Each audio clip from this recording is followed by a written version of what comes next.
Yanley, founder and artistic director of Chicago Tap Theater, back with another episode of the Tea on Tap. Today, very excited to be joined by Roxy King. Lace your shoes, ball change the landmark. Yeah, police got the tea on tap. CT Square is where it's at, my love. Nobody near us to see us or hear us. No friends or relations, a weekend vacation. We won't have it known near the Riona telephone, my dear. And here we are. We are Roxy. I tell you what, I know a lot of people like to joke about the young generation, but Roxy is so far the most cool person we've ever had. I can't. Hi. Yes. Didn't have to wait at all. Almost everybody is like a minute or two late, and I'm always like, okay, I'm stretched for time. I was just saying, like, people talk about young people, like, oh, kids today, they're late. They don't, Roxy is on time and ready. How are you? And looking fabulous as always. Oh, thank you. You are so welcome. How are you today? You know, I'm well, thank you. And let me just, before we start any of this, let me just say, what a pleasure it is to have somebody that I have known since you were like this, and I said on Facebook, you were this insanely talented, like young dancer who was just soaking up information from everywhere.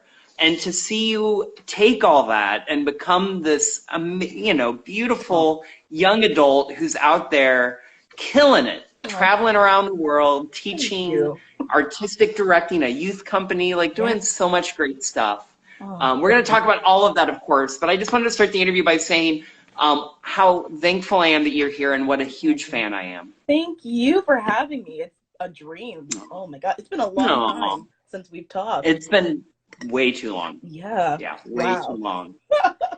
Though, we always start this the same really quick. Tell everybody where you are, and if you don't mind, give us a look around your pad. So I'm in Alexandria, Virginia right now, which is 15 out of DC. So I'm currently in my room, hence all the stuff behind me.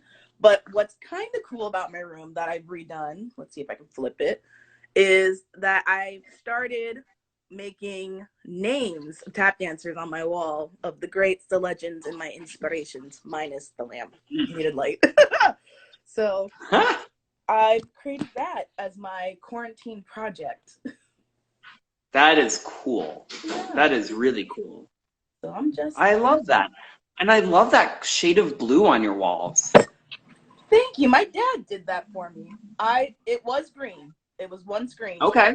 And I felt that was overwhelmingly green because blue is my favorite color. So I had him switch it. I was like, please, if you could, please. I love it. The blue it's such a pretty blue. Very calming. Oh, thank you. Yeah. It reminds me of I think I would story say blue, which is what I love. Oh, you and me both. Love. So, do you have your mug? I do. Oh, I love it. What are you drinking? I'm drinking Earl Grey. I'm trying to keep it healthy today. Lovely. Yeah. Excellent. I'm drinking my usual. It's coffee, black. Oh. No sugar, no cream. Wow. Ooh, no, I'm over here. Down here. I can't. Wow. No. I think it's an age thing. When I was younger, I only liked coffee with milk and sugar and all that. The older I get, the more I like the more bitter flavors. So dark chocolate, black coffee, hoppy beer, all the things that have a little bite. Like a kick. They kick you back. Yeah, that's it. No. That's it. I don't want to fight. I don't want to fight with my flavors. No. I love it. I don't want to fight with my flavors. Keep it sweet, keep it light, and keep it going. I hear that. So, Roxy, tell us, what was your first experience that you remember with tap dance? Oh, well, watching videos, I think, when it was like around kindergarten age was probably one of my first memories because I have an older brother who also tap dance stopped. And he I would always have to go to his classes, you know, and watch outside the window. And I always thought he was kind of dumb. Like, my older brother's so dumb. Like, I can do that. So it was kind of like, it started out being like, oh, if he can do that, it has to be easy. I should do that, Dad. Like, put me in there. Let me try. And watching videos of like Shirley Temple and Diane Walker were my first like inspirations. I was determined by the time I was 9 to be Shirley Temple. Did not happen. I was very upset, but I was determined to be that. I love it. Yeah, those were my first moments I remember. And even writing it down. I wrote it down in my kindergarten book. You know, when they ask you to be like an astronaut or like, do you want to be a doctor, things like that. Yeah. I wrote Lady Di Walker and Shirley Temple. I have it somewhere in the garage. That is beautiful and amazing. I love it. No one knew That's what it was. awesome. They're like, oh, that's nice, sweetie. I'm like, thank you. I know. I know. You know, I'm sure I hope she knows, but I really do hope that Lady Di knows just how many people owe such a debt of gratitude to her for being such an inspiration, for being such a kind soul, such a generous soul, and for sharing so much of the stories of our ancestors with us. Yes. Countless hours. She really, yeah. And just so tell me this, growing up in tap then, who were your primary teachers and mentors? So thinking about it, I actually was very blessed to have a wide range of teachers for a long time. My primary rhythm tap teachers, because I started out at a competition studio for a hot minute and a half. And my primary rhythm tap teachers was Bakari Wilder and Miss Yvonne Edwards at Knock on Wood. So I started off with them, and that was my foundation. That was like, oh, you're going to learn how to really tap. Great. And then as I got older, I switched studios a lot. I was going to 3 different studios to find tap anywhere I could. My dad, love him, did the most for me to go take classes everywhere. So I switched studios, and then we started having teachers like Katie Paget and David Covington, which were the first directors of Mighty. And I had them for a long time. Then next, I believe Vincent Bingham from Bringing the Noise, Bringing the Funk came in to play for like a year and a half. Had him steadily. And then I want to say Jason Janis came in after that for 4 years. And then we had Jason Hawley for 6. And then Charles Renato, who is currently at MSA right now. He's stepped in and he's been here for the past 5 years or so. So I've had a plethora of stable teachers for a while, which has been a blessing. Yes, and what a list of people. Oh, yeah. That's a lot of talent in that list you just gave. That's amazing. Thinking back on it, I'm like, wow, I was really, really blessed and didn't quite know the full scope of that till now. Like, wow. You know, it's almost a gift when you're a child that you don't know the full scope, because I feel like it could be overwhelming and intimidating if we really knew just who we were in a room with. I could imagine, you know, by the time we're in our mid-teens, I think we get it, right?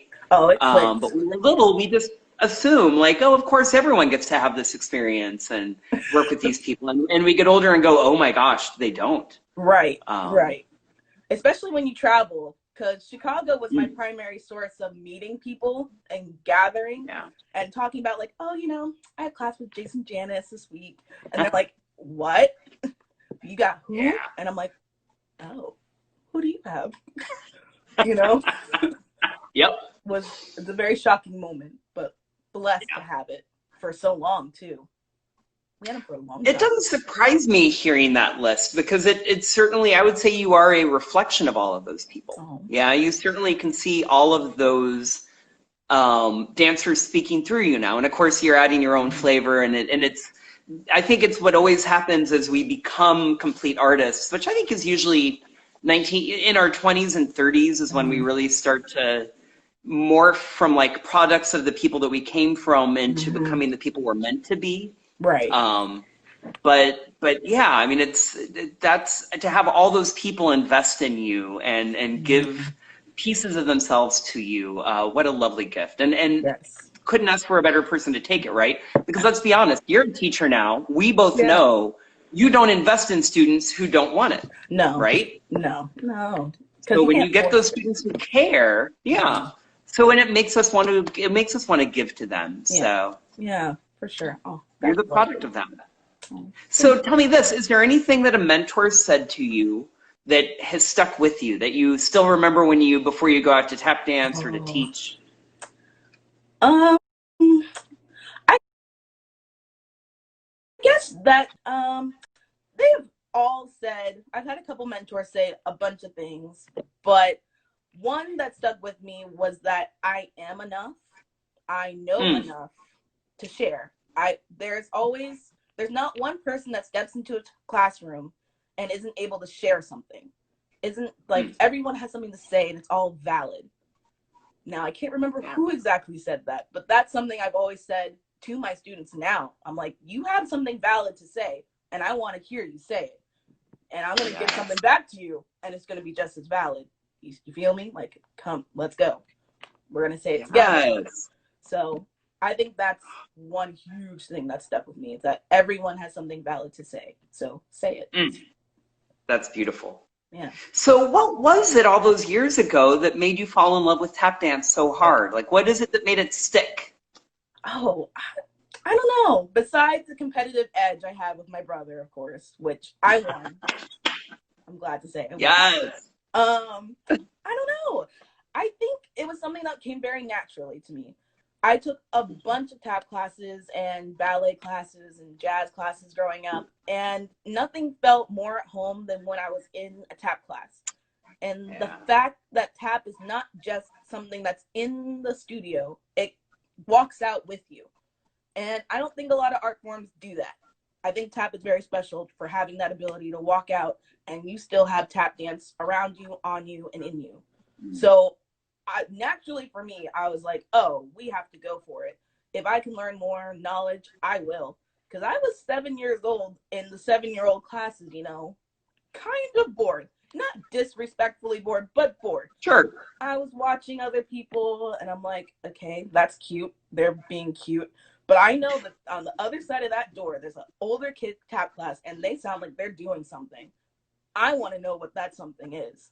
Why can't we do that now? So I've always been on the search to find that something. I want to hear. I hear it. I want to see it. I want to learn it. I want to do it. So I don't know. It was always a very natural feeling of just, this is where I was meant to be. It was never forced, like ballet class. Yeah. Apologies to my teachers. I love ballet. I can relate to that. It's not, it's the struggle is real in ballet class. Always. I'm like, I'm doing my best. Give me a break. I'm doing my best. Yeah. So tell me this. Speaking of ballet, so the word technique is a word that in many dance forms has a very specific meaning. Ballet being one of them. One of the things that I enjoy about tap dance is kind of the individual democratic nature of tap dance as an art form. What does technique mean to you within the context of tap dance? Oh, that's a tricky one. I mean, it is. Yeah, we say technique a lot, but what does that actually mean to one person or another? For me, I think that technique is the ability to be able to articulate your thoughts fluently and get that across to other people. Because if you're going out and you're saying something and it's all mushy and it's not clean and you're off time, you don't know where you are, neither does the audience. So you need to clean it up, not only for yourself, but to communicate it. It's a language. If you're saying blah, blah, blah, blah, blah, did you understand that? No. So let's make it crisp, say all you want to say, add those commas, the periods, and all that fun stuff. And I don't know, articulation for me is something that sits. I'm like, you gotta say what you mean. Yes, I love that.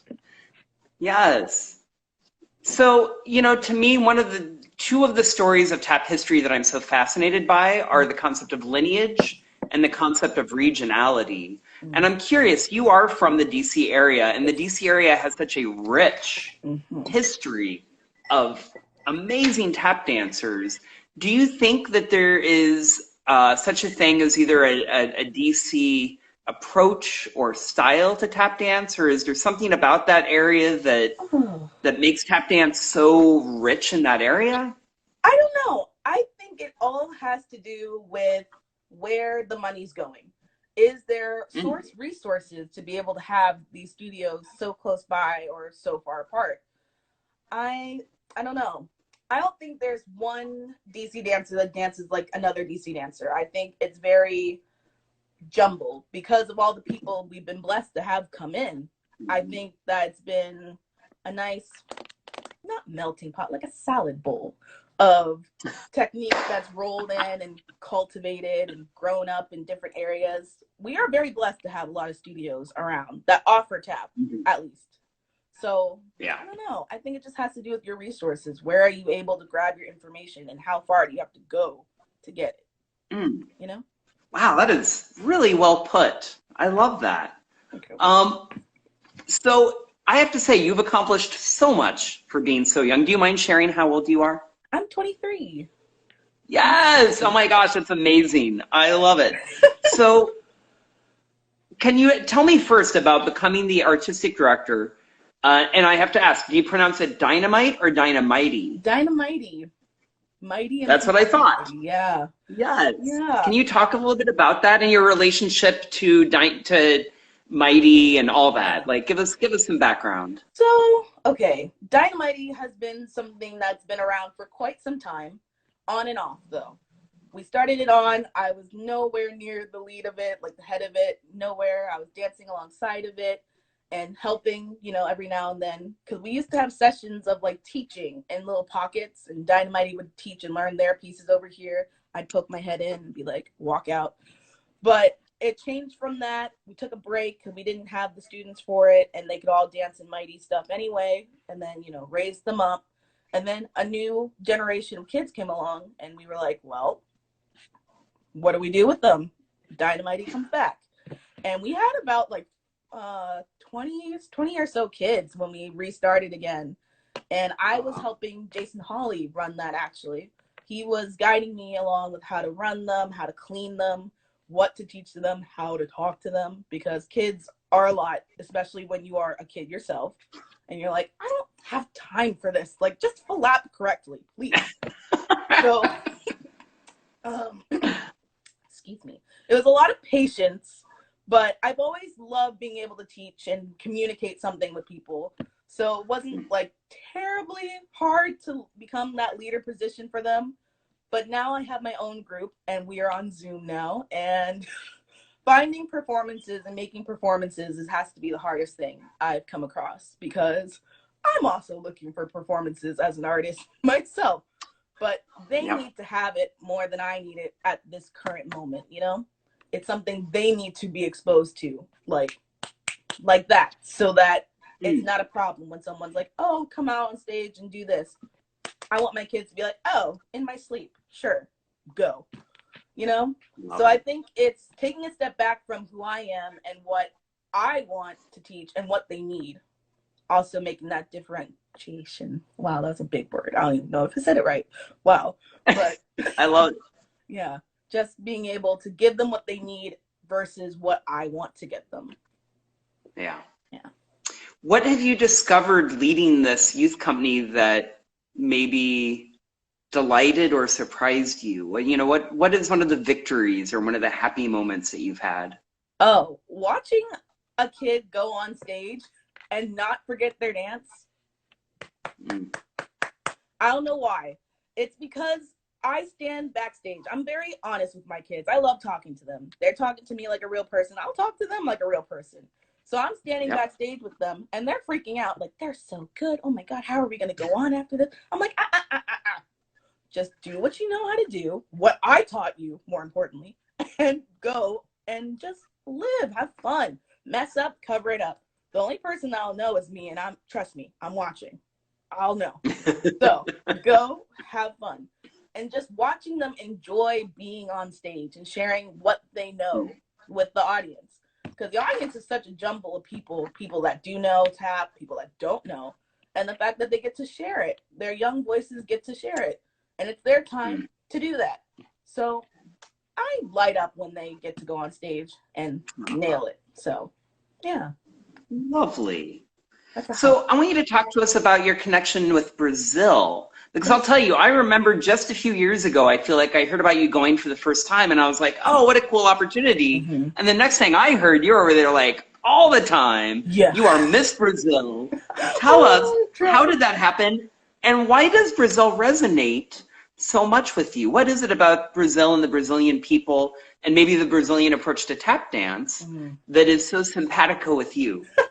Well, I will say this. I'll start with DC Tap Fest because they were my first introduction to Brazilian people and what they had to offer in the means of tap dance. Because Chloe and Maud have scholarships and they send scholarships everywhere, including Brazil. So I had the pleasure of hosting Brazilians for the past 6, 7, 8 years by now. And the moment I met my first Brazilian, I was like, oh my gosh, how do we talk? Like, it was so foreign to me. Like, she really won't understand what I'm saying. And she really doesn't, how do we communicate? It was so fascinating. I went to the library and made note cards of Portuguese to English translations. And I was reading stuff like, are you thirsty? Are you hungry? Like, la, la, la. But the more people came to my house, the more I learned about Brazil. I was like, oh, I have to go. You guys are so nice. It's so refreshing talking to you guys and watching you guys pick up stuff. And they started showing me the music that they listen to and how they start to move. It's a whole different approach to what we have here. So when I go over there and teach, let me start by saying this. We listen to jazz music all the time, or we should. We're surrounded by it all the time, at least. So we can swing and we can handle that music and we dance and, jive to it very easily. But over in Brazil, they do not have our traditional American jazz music. So hearing what they hear is different. Their music that they're surrounded by is completely different. So we hear the clave rhythms over there. You won't hear that here, not naturally anyway. So I think that going over there and seeing that in the masses was absolutely breathtaking. I was refreshed by it. There's no better description than to be refreshed by what was coming at me, because they're very nice people, very, very nice. I'm obsessed. And the way they dance and the way they love to show the body and stories through tap dance was something I was like, oh, sign me up. Someone bring me back, please. I want to go back. And it also helps that my best friend lives over there. So, Aww. Yeah. But we met through DC Tap Fest. So I have to thank the beginning of meeting the people to DC Tap Fest. But Charles Renato had a huge hand in making connections for me to go teach there. And I'm very thankful for that one. So, yeah. Oh, that's beautiful. 20 years ago, I had a similar experience when I first started working in Europe. And it resonated with me. I loved the people. I loved the food, the culture. And so like you, it became a priority. And now I go once or twice a year for 20 years straight. Wow. And I think it's important. Well, and I bet you'll be in the same position with Brazil someday. Probably. If there was one thing that I think Americans specifically would benefit from the most, it is having interactions with other cultures. Yes. I think it would be, traveling, being the other. I think, especially because American culture is so prevalent, all the movies Americans watch tend to be American. All the music we listen to tends to be American made. So I think to go to another country and all of a sudden speak a language that is not the language everyone is speaking. The food is different. The music, as you said, the cinema is going to have a lot of different films. I think it is such a gift to kind of help us engage in a little self-examination and realize that there's a whole big world out there. Oh, yeah. And boy, what a gift it is to be a part of it, right? Yes. I was very thankful. The moment I got over there, I wasn't even worried about oh, I'm speaking English. I only know English. I was concerned about, I need to learn Portuguese. Is someone going to help me? Because I don't want to go over there and just speak English. That's boring. That's lame. I want to speak the language. So I do my best And I study here some Portuguese classes when I can in school, but you know, the teachers Nice. are kind of so I do my best, and I'm kind of Okay, slow. wait. Roxy, rewind. The teachers are like, what? What are the teachers like? Like like they're so sketchy sometimes because a lot of people that take the classes in my college already speak Spanish, so they're taking it for like an easy A because it's so similar. And I'm over here like, I don't speak anything. Anything. Slow down. So I need all the help I can get, but I have a lot of Brazilian friends that do. And I'm like, thank you. Thank you so much. That's awesome. So yeah. You touched on this a little, but I am curious. Is there anything specific to the Brazilian approach to tap dance that you have picked up on? Besides that they don't swing, there's no swinging. Not that they don't ever. Of course they do sometimes. But Sure. when I taught a combo recently, and it was all swung, like live, sit in it. And watching it back at some of the people doing it, they turned it straight so easily. And I was like, I mean, like, yes, correct step, but wrong rhythm, so wrong timing, so I guess incorrect, you know? But I think it's very fascinating because I know they hear it, but to do it, it's a whole other thing. So I was like, how did we become so accustomed to be able to just do it? Was that something that we were bashed into? Because when we learned a falap, at least I learned a falap, it was straight, like, shot, yeah. Like, we didn't do shaga, shaga, shaga, and for a while. So I just wonder if it's a teaching thing or if it's just being able to feel where it's supposed to sit and then just making it, you know, uneven.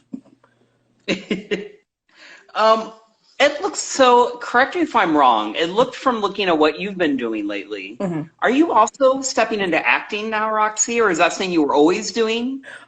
Well, I'm stepping into it more, especially at school, at college, because I've always been interested in acting, and I like to think I'm pretty okay at it. So I wanted to take a deeper dive into it. So I said, you know what? Declaring the major, theater major. Let's do it. Because I also have like a double-sided goal for it. Besides wanting to become a better actress and all that stuff, I really want to produce my own tap shows. My dream is to bring tap and theater and go like this. Be able to have tap dancers acting and actors really tap dancing more than Flap Ball Change, which is nice, but like more than that. And bring it together and bring a storyline to audiences, I think would be incredible. And my first thought when thinking that was, I need to learn how to do the acting side, how to do the producing side, what's the lights doing, how do you do that? At least to know everyone's job so I know what to look for when I want to come together and collaborate, you know? Just knowledge of Most certainly. So, yeah, theater major. You know, I'll tell you, Roxy, when we have our auditions every year, you know, we do story shows once a year where we tell a story using tap dance. So our auditions, we have like a kind of intermediate level combo just to weed out the people that really shouldn't be there. And then, because there's always a few. You always have that. I always feel bad. I'm not laughing about it. I always feel bad about the person that halfway through the warm-up quietly walks out of the audition because they realize from the warm-up that like, oh no. And then I'll look at the resume after the fact. Yeah, and I'm just like, oh, they didn't know what they were getting into. Which I always tell my students, if you don't research what you're auditioning for, it is your fault. Yeah. But so after the basic combo, we do an acting combo where they learn a piece of choreography and they're given an acting assignment. And I tell you, so often there have been amazingly talented footwork artists that we've had to turn down for Chicago Tap Theater because they can't act. They can't tell a story while they tap dance. Right. So I love that that's something you're passionate about because when I think about the things I love about tap dance, right? Like bringing in noise, bringing in funk, you had to act to do that. Oh, for sure. Yeah. And shuffle along and, you know, any of these kind of newer school Broadway shows, they need people with feet and acting ability. So I love that that's something you're passionate about. That's awesome. Well, I'm also, because I'm obsessed with the idea of telling stories through tap dance, and Derek Grant has been my Mm. inspiration from day one with that stuff. Even when I got to see Imagine Tap, my mind was blown. I was only, what, like 7 or 8 when I saw it, but livid. Stop it. I saw it and I was in my 30s. Stop it, No, Roxy. I had the poster and everything. People signed it, and I didn't click to me that I like knew them until later. But little me was there, living her best life. Like, oh my God, they're dolls and they're tap dancing. Dad, do you watch? Like, I was freaking out. And that was the moment I was like, oh, I need to know this man. Derek who? Derek Grant? Need to know. Because storytelling and tap dance, sign me up, please. Like, this is it. That was Yes. Love it. So, Roxy, I want to talk a little bit about this moment that we're in right now, because this is a very interesting time in the global history, but certainly in America. Oh, yeah.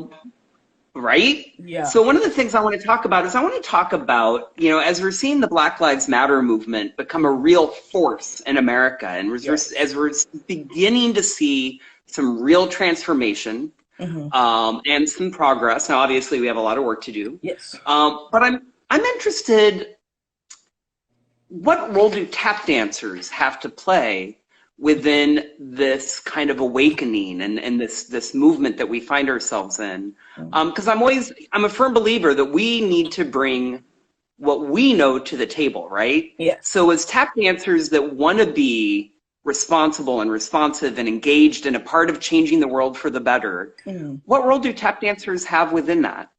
I think we have an educational purpose in this dance. I really do. Because a lot of the stories of just even entertainment as a whole comes from African American culture and the oppression that was like produced to us, and we said, okay, ball that up, toss. An art form, a beautiful art form, a gift actually that I think gets underrated and overlooked quite far too often in comparison to other styles and other art forms. But I think the research aspect, I think we have such a rich history that's very interesting, I think. And I think a lot of public people think that it's pretty interesting as well. And I think now is the time to speak up about where it come from, how did it start, who are all these people, how did they come together, and really respecting the shoe every time you put it on. And I don't think there's one way to do it, or you have to be in overabundance for it. But I think there's small little ways that you can also implement it to your students who need to know and be advocates for it. Because they can't advocate for something they don't know. Like, how are you going to turn around and be mad at them, but you didn't tell them anything? That makes no sense to me. So I think it really starts with digging deep, doing some research for yourself, because, of course, people know a lot of stuff, but you can always know more and re-educate yourself on it, get other opinions, talk to your friend about it, and then take it to the streets. Literally, take it to the streets and start sharing the story. Because we share it with our feet all the time, but our mouths can say a lot as well. And if an educated mouth is one of the best mouths to say it. So know your stuff before you go out there. And just educate people. People are willing to listen.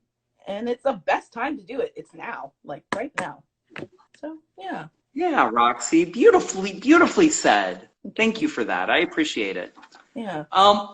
So, Roxy, I'm going to tell you, this is a lot of people's favorite part of Tea on Tap. Oh, no. It is time for the 2-minute tap lesson. Oh, hold on. You have 2 minutes to teach any step, concept, or idea. Ooh. I have a watch on. I will be timing you. I'm not really going to time you. You can take as much time as you want.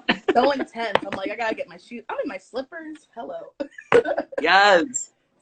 I know. I always like creating a sense of like urgency, but really, honestly, take all the time you want. I love it. We're doing good. I will say we've been pushing to make these episodes right in an hour lately, and so I've been feeling like good about like keeping them like moving. Yeah. But we're doing good. So, and I'll be honest, 2-minute tap lessons is probably my favorite part too. Really? I'm always fascinated. Well, here's the thing: you say to somebody, "Here's a unique platform." A lot of these Tea on Tap episodes end up with over 1,000 views. Ooh, hello. So, people have this platform, and you say to them, you have 2 minutes to teach one thing. Now, clearly people are going to think, well, then I want to teach something that is unique to me or something I'm passionate about or something that I love to teach. So for me, it's always so interesting to see what is it that people choose to teach given 2 minutes. Yeah. Okay. Let me shoe my Yes. I always have to transform my room when I dance a little bit. Because it's so small. My bed is huge. You probably you can't too much, but it's also on stilts. Like, we're up high. Like, I climb into bed. It's great. So it takes up a lot of room. So I always have to morph my room. Oh no. Other way. Okay. So let's see. Let's see what we can do here. Ooh, the hair is everywhere. Okay. Yeah, I always have that problem, Roxy. It's terrible. Oh, I love it. Can you see my feet? I see them beautifully, thank you. Amazing. So I'll do a small breakdown of one of my go-to time steps that I just think feels good. It feels good. So we start with a press cramp roll on the right. And a 1, 2, 2 flat. 1, 2, 3, we go. 1, 2, 3. And then we do a double shuffle. Double shuffle, ball.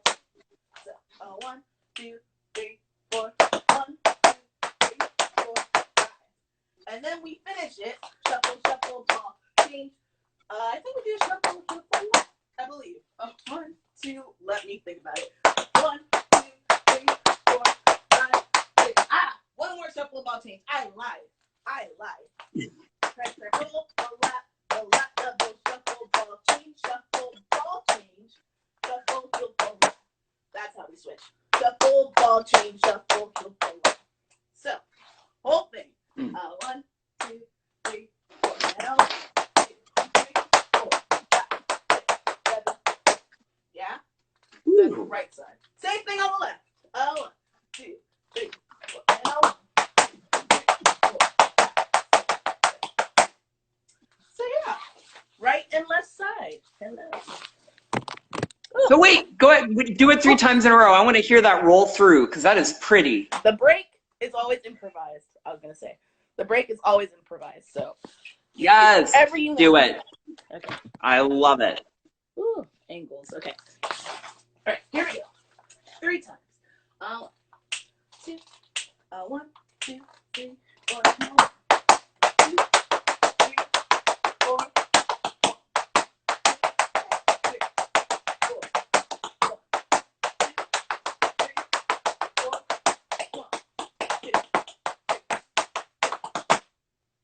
Woo! Yay! Ooh, all the hair again. Roxy, that is beautiful. Ooh, Absolutely beautiful. Ooh. So I'm going to let you catch your breath before I put you through rapid riffs. While you catch your breath, I'm going to take just a moment. I just want to acknowledge, because I know that anybody that knows you also knows who your father is. Yeah. And if I don't take 30 seconds and just say publicly how much I love your dad. He loves you. And his, well, it is a mutual admiration society. He is one of those people, if I know that he and I are in the same city, we always find a way to get together and chat. Because he is one of those people that is knowledgeable, he is kind, he is considerate, he is generous. He's just one of those people I really, truly love. And again, it's no surprise that you are the person you are, because you certainly are not just a reflection of your mentors and teachers, but also, of course, of the people that raised you. Yeah, my dad's pretty great. Yeah, he really is. So I had to say publicly, I just wanted to send a little love his way. So yeah. He loves Tap Family. Like, he's dying right now, not being able to see or say hello to everyone. I bet. He's dying. He's like, can I come in and say hi? I'm like, it's a Zoom class. Like, no. No. There's 50 people on here. No. I love it. Like, I love it. You know, my mom, it's interesting. My mother's not a tap dancer, but she also, back in the, when I would go to the Portland Tap Festival, St. Louis and Boulder, I was a kid, so she would be the one taking me. And she loves tap dancers. And to this day, when I talk to Lady Di, she's like, you know, how's your mother? When I talk to Brenda, like they all remember her. And you know, my mom knew Jimmy Slide, my mom knew Buster Brown, my mom knew Honey Coles and Charlie Atkins. She took a picture of the two of them from the Portland Tap Fest that they ended up using for one of their posters. Like she's deep. Yeah. But you're right. It's like when people get a taste of our community, they want to know more. Tap dancers are the best. Yes. We are underrated. We're the best. Without a doubt. Like, yes. Such community. Like, I can't see myself doing anything else. This community is too great to, like, leave. Agreed. Agreed. Like, and just out of curiosity, before Rapid Riffs, I'm wondering, and if you didn't, then I'm going to give it a plug. Did you happen to see Uprooted over the weekend? No. It's a new documentary about jazz dance history. And it is fascinating. And one of the points that it makes is it, in my view, correctly places tap as one of the roots of jazz dance. So I really, I want to recommend that everybody out there checks it out. Yeah, right, Katie? Yeah. And I'll recommend to you that you see it because I think you would love it, love it, love it. It also talks about hip hop dance as a modern manifestation of jazz dance. Interesting. Yeah, it's really, I just thought it was fascinating. Jay Sam is interviewed in it. Brenda's interviewed in it. My dear friend Billy Siegenfield is interviewed in it. So it's got a lot of great people in it and just smart. So, all right, Roxy, are you ready for Rapid Riffs? I'm bad with my words, but yes. Ready. All right, and you know I love putting on the pressure for Rapid Riffs. So Roxy, these are 12 questions. These are meant to be answered quickly. And some of these are not fair. I know these questions aren't fair. I don't care. Oh my God. No sympathy. There's going to be hearts broken. Shade thrown. We can hope. Love it. All right, here we go. Ready. Number 1, what tap shoes do you wear? J. Sam's. 2, taps, tight or just a little bit loose? Tight. Sounds come from me, by me. 3, favorite song to tap dance to? One song. Barbados, Charlie Parker. 4, favorite composer? I guess I would have to say Charlie Parker. Yeah. Yeah. You know that he's from my hometown. He's a Kansas City guy. Is he really? Yeah, he grew up in Kansas City. Nice. And I was just talking to somebody, not to get off on a tangent, but Max Pollock, Carnell Lyons and Charlie Parker knew each other growing up. Really? Fun twist. And apparently busked together on the streets of Kansas City. Oh, I need footage. So, isn't that something? All right, you're in 4/4 time. Do you count in 4s or 8s? Depends on your phrasing, but I would say in 4. Very good. Favorite tap dancer to watch who is no longer with us? Oh, Chuck Green. Chuck Yes. Green. We love some Chuck. Favorite, oh, you and me both. Favorite living tap dancer to watch? Oh, Diane. Makes me cry every time. Yes, great answer. Favorite choreographed tap piece you've ever seen or done? Ooh, can I say a show? Sure. Blues Project. I got to perform with Dorrance Dance, and all the numbers were excellent to dance. It felt yeah. Really that Michelle, you know, it's like she's a genius or something, right? Just something. Like, I don't know what it is. Yes, I am also a huge fan. What single tap performance that you've seen do you remember the most vividly? I guess it'd be the Chicago Juba show. I can't remember which year it was, but it was a great lineup. I just remember it being like Jason Janis, Daniel Borak. Oh, it was great. I just remember that, those pieces specifically. Yes. You can go back in time and see any one tap performer or tap performance. What do you see? I think I would have to go see Lon Chaney dance Mm, in person. I want to see a big band's yes. dance for my own eyes. Yes. Yeah. Love that. Yeah. Finally, 12, second step of the shim sham.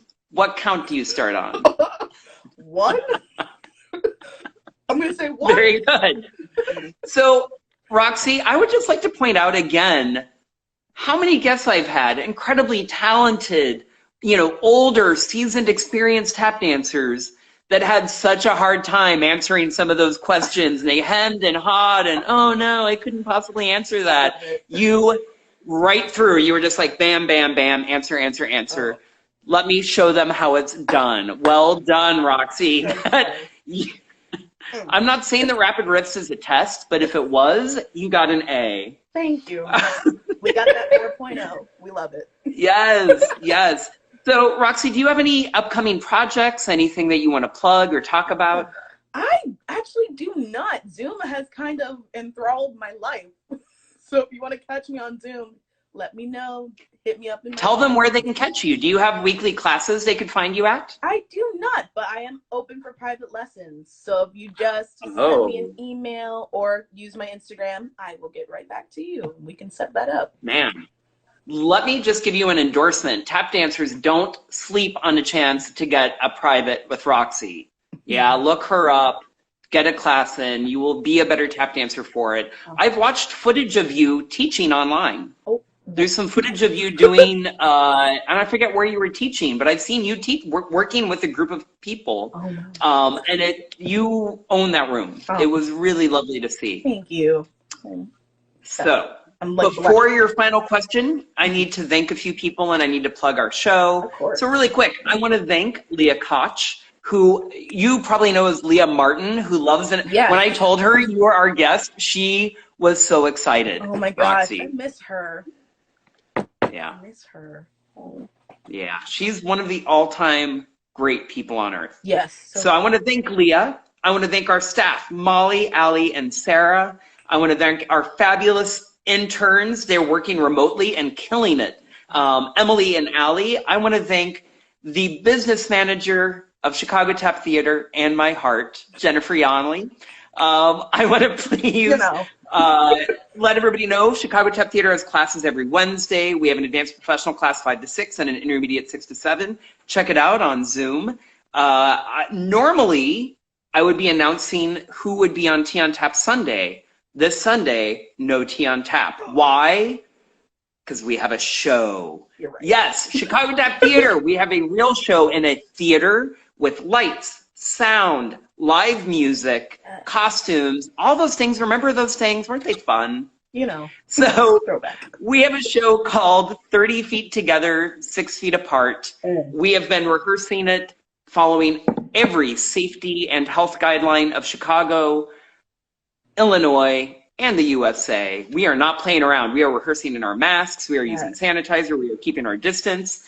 But we are doing a live show Sunday at 3 o'clock Central. It is available on Vimeo Live. You can go to our website, chicagotaptheater.com, register. Ticket prices are $30 is the actual market price, all the way down to $0. If this has been a tough time, and I know a lot of people out there, the pandemic economically has been really, really tough.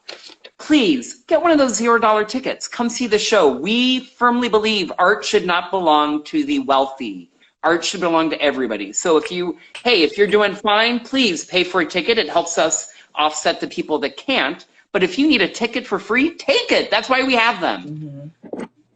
Moving on. I want to tell you, so Sunday, not only can you see our show, before our show, you can watch Heather Cornell, the Masters, Manhattan Tap and Making Music Dance. It's on Instagram at 11 a.m. If you haven't checked it out yet, it's amazing. Heather is a wealth of knowledge. She has so much history in her body. And then she has a thing at 1:30 where you watch footage and have a discussion. It's really cool. You can get more information on all that. manhattantap.org/Heather Cornell Tap Dance. Check it out. If you're not a fan of Heather Cornell, then you don't know who she is. Ooh, snap.